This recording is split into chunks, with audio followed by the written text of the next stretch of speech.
हाल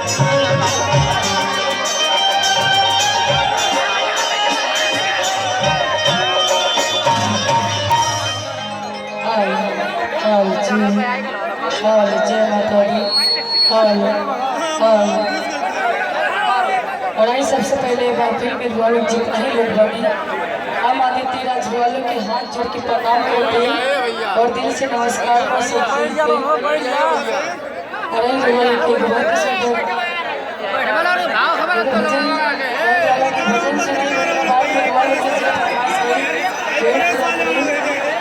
भजन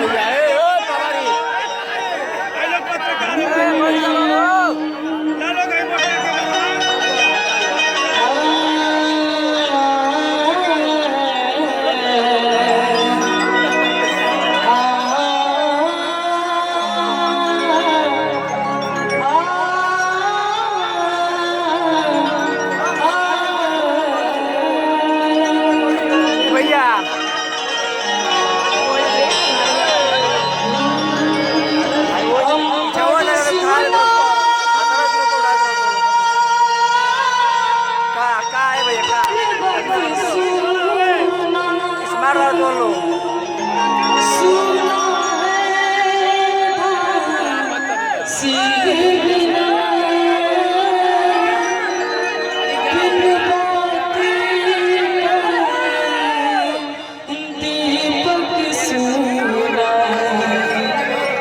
किसी करते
गाँव में